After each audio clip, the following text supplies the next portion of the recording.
Hi, Namaste to everyone. I am Professor Venkatarama BR, Assistant Professor of English, Department of Collegiate and Technical Education, working at Government First Grade College, Gudipande. I welcome you all to this English class.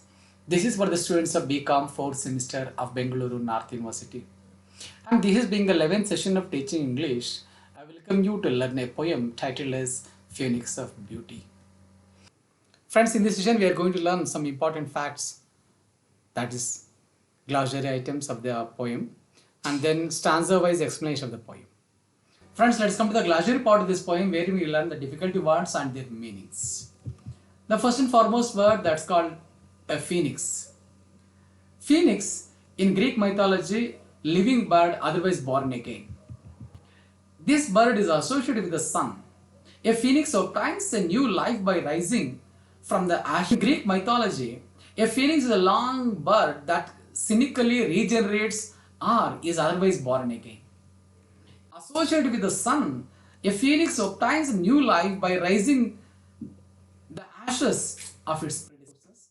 The phoenix dies in the show of flames and combustion, although other sources claim that the legendary bird dies and simply decomposes before being born again. Now let's move on to another word. Bier, B-I-E-R. It means a movable frame on which a coffin or a corpse is placed before burial or cremation. In our regional language like Kannada, there is a word called chatta. Dung petals means mud-colored petals. There is another word called fragrant loops. You may see the image here, wherein I give a place exactly where the loops are there. Fragrant loops are the perfumed parts of a flower. Okay. Now let's move on to the pallbearers. Pallbearers are the people who are carrying the coffin to the funeral. Pallbearers are the people who carry a coffin to a funeral. There are some more words which are not explained. Linger means prevail, evening means shade, and berry path means an example of transferred epithet that we could see in the poem. Slime means mud or filth. Well, now let's come to the stanza by stanza explanation of the poem. The very first stanza of the poem is very interesting. The first stanza of the poem describes the circumstances of the little bird's arrival into the world. The poem begins with the idea of the future, the day after. The poetess uses the lotus flower as a metaphor. The little bud of lotus just opened her eyes, blooming, to see a beautiful future around the world. The bud notices that around it, the wilting or drying leaves are grey-brown in color. The surrounding is slimy, dirty, and the flowers which bloomed previously were fragrant but now dried.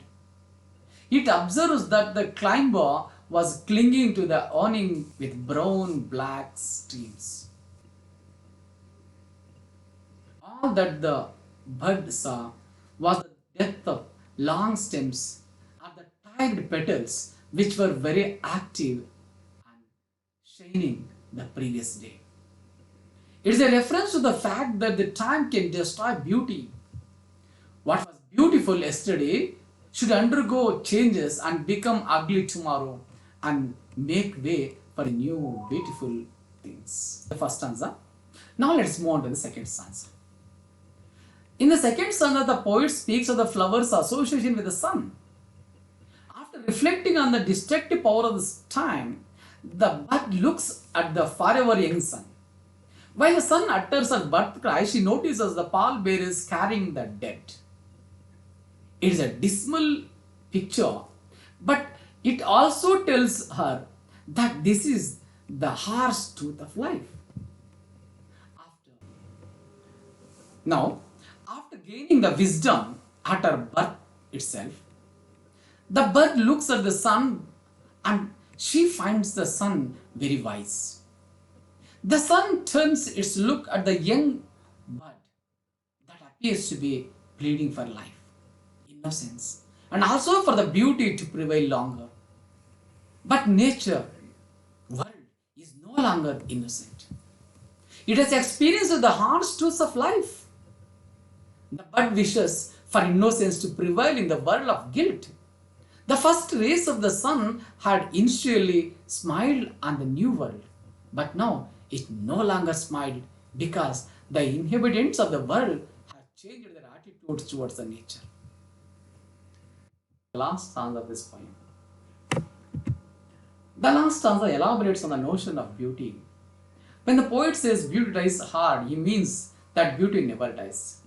It comes back in a different form. Until then, it was hidden in the muddy dung heap. The poet instills hope in the readers with this line. Finally, the poet talks about the fact that the lotus flower, though very beautiful, has risen from the bed of slime. The two new flowers bloom. They have shades of bright red and yellow splashed across their petals, making them very attractive.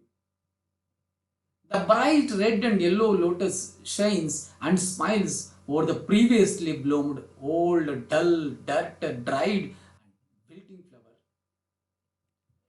The poetess now moves on from the flower to human beings. Comparing to the humans, the poetess says that some human being is dark complexioned. The white teeth flashed, the blackened face, and the merry eyes speak of happiness.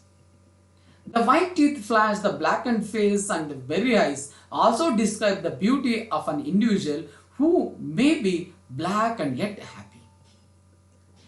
When the white teeth flash in a blackened face and the merry eyes dance in the hunt for something beautiful, the dung heap unfolds and out comes the liberated beautiful lotus bud. Their dark face or the dirty dung slime matter nothing in front of the happiness they both spread. The happiness of the person is a reflection of the beautiful mind. Thus, the poem Phoenix of Beauty is an indication of the beauty of nature emerging from the ugly. Thank you very much for watching this video. Please do wait for some more videos wherein I am going to upload regarding the explanation of the poem, stanza by stanza, and even critical appreciation of the poem. Thank you once again. Thank you.